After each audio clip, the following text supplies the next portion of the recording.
चुप.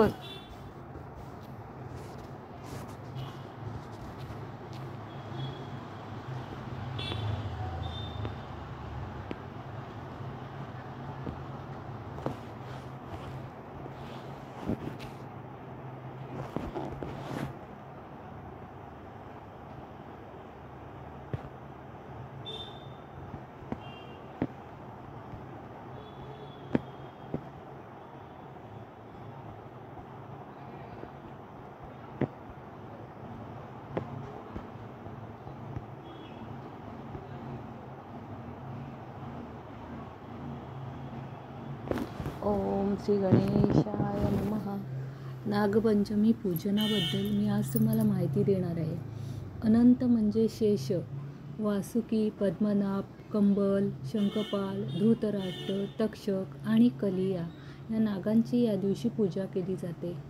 वासुकी ही तक्षकचैव कालियो मणिभद्रकः ऐरावतो धृतराष्ट्रः कार्कोटक धनंजयो.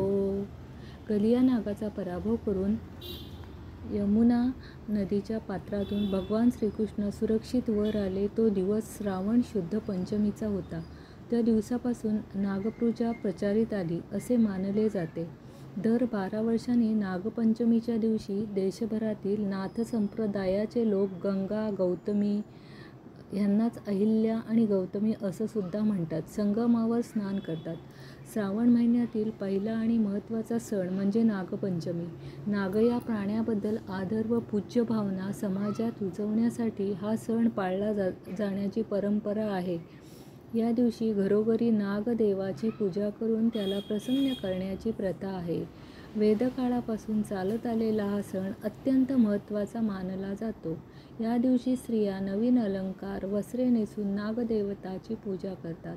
स्त्रिया पाटावर हळद चंदनाने किंवा तांदळाने नाग-नागिण आणि त्यांच्या पिलांची चित्रे काढून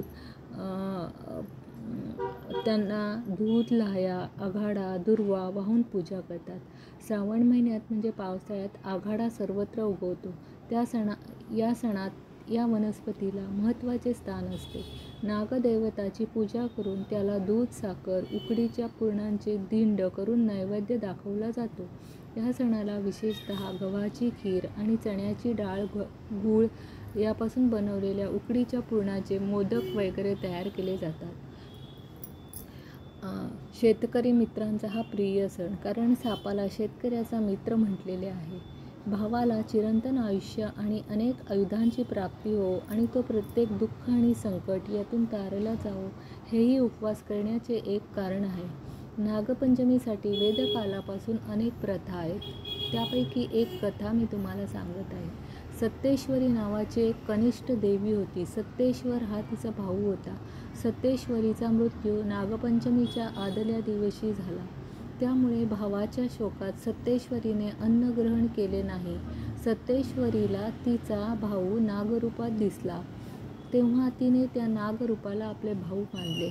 त्यावेळी नागदेवतेने वचन दिले की जी बहीण माझा भाऊ म्हणून पूजा करील तिचे रक्षण मी करीन. त्यामुळेच त्या दिवशी नागाची पूजा करून प्रत्येक स्त्री नागपंचमी साजरी करते.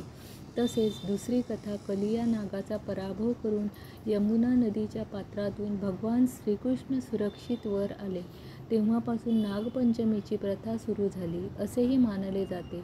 तसेच या दिवशी शेतकरी शेत नांगरीत नाहीत.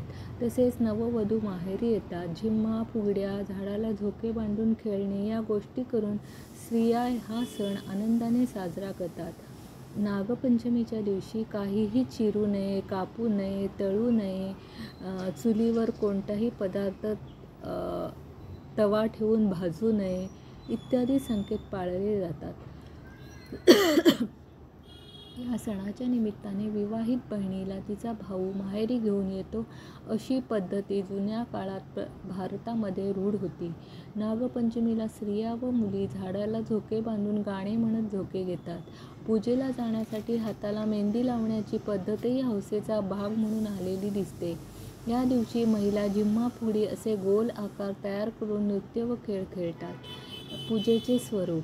या दिवशी महिला घराची स्वच्छता करतात, जमिनी शेणाने सारवतात, अंगणात रांगोळी काढतात, नागांची चित्रे भिंतीवर काढतात, त्यांची पूजा करतात. काही स्त्रिया नागाच्या वारुळापाशी जाऊन गाणी म्हणतात, वारुळाची पूजा करतात.